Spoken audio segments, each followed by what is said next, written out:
Welcome WeDigBio 2022, and welcome to the University of Colorado Herbarium. My name is Ryan Allen, and I'm the project manager for biodiversity informatics. Let me show you around real quick.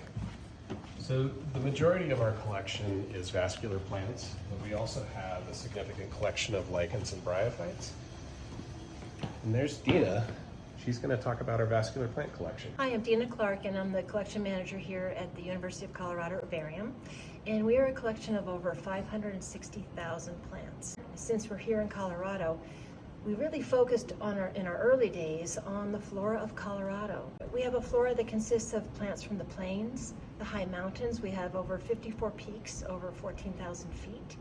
And we have areas that reflect influence from the Intermountain Basin.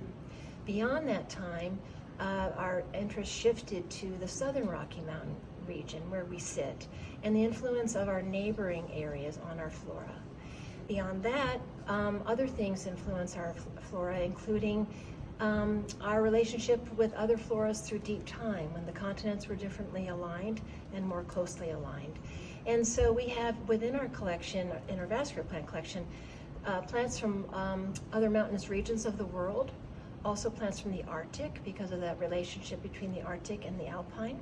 And we have plants that have influenced our flora, as I said, through deep time, so actually from parts of Asia.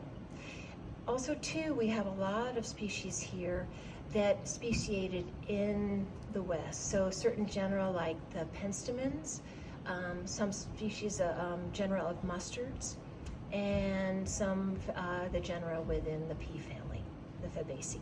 Let's go to the mustard. We're alphabetical here in the herbarium. And we have the compactor systems. That's how we're able to fit everything into this space.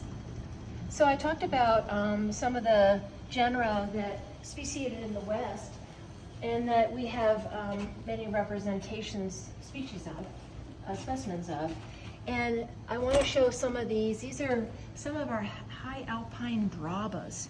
Some of these plants are endemic. We have a lot of endemic species actually to Colorado, found nowhere else in the world. And that has to do a lot with our geology. And then of course, isolation through time. So let me just show you some of these are so cute. And they're really tiny.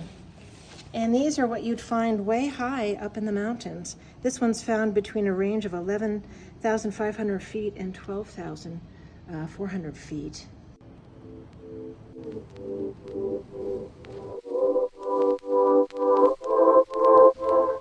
Hey there, WeDigBio 2022. My name is Vivian Luckiw, and I'm a junior digitization assistant for the CU Herbarium. Before imaging specimens, you gotta make sure they're barcoded first so we know how to organize them within our system. Between different specimens, there are different procedures. For lichens, you just gotta take out the drawer, make sure it's not barcoded, and slap that barcode on the lower right-hand corner before putting it back in. This station here is where we take photos of our vascular plants for our CU database online. So the process of imaging begins with our computer here. Have to make sure we have our camera pulled up as well as our workflow station. That's where we put the specimen name of the plant in question. Then I go to use our light box, take the plant we've got, and stick it in there. Make sure it is flush against our ruler and our color box in the corner there. Before taking the photo, I gotta make sure the panels are closed so all of the light is bouncing on the plant. And I take the picture real quick, and then once it loads on the computer, I open it up and make sure that the color balance is correct. You can also see all the detail this photo is taken in. We use a Canon camera and a Sigma 50mm lens to take all of our pictures, and as you can see, they work pretty well.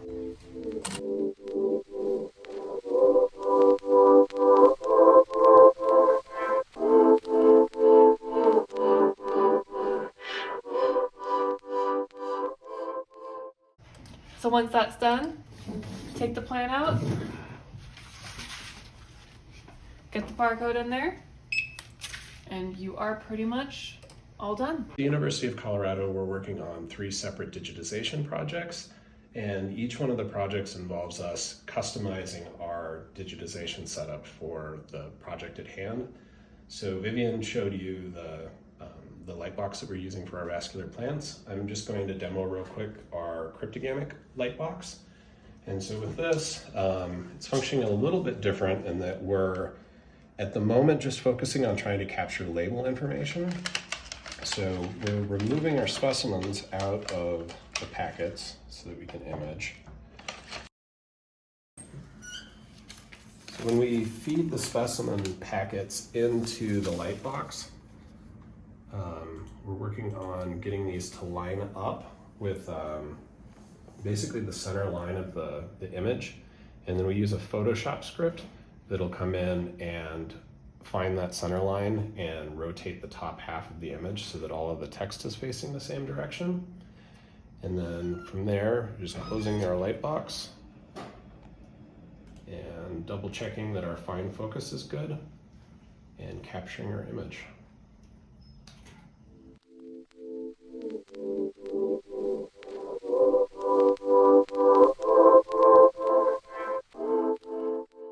And let's continue our tour.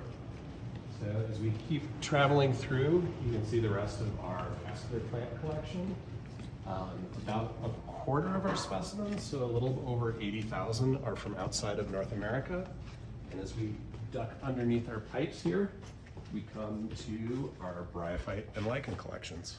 Hey everyone, my name is Erin Tripp. I am the curator here of the herbarium, working with Dina and Ryan and many others.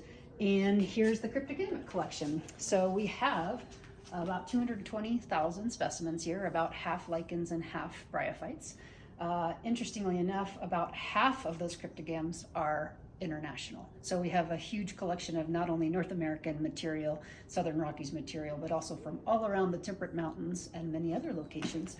Here's one of our oldest specimens in the herbarium. It's a cladonia, and it's nearly 200 years old, collected way before there was independence from France in Newfoundland, Canada.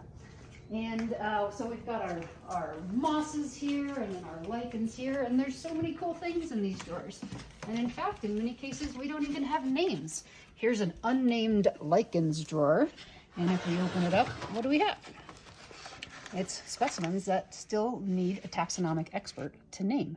From Aconcagua, not at 22,000 feet, but right down there near sea level. And if we open this packet, this was a collection by Dr. Weber, who basically founded the herbarium.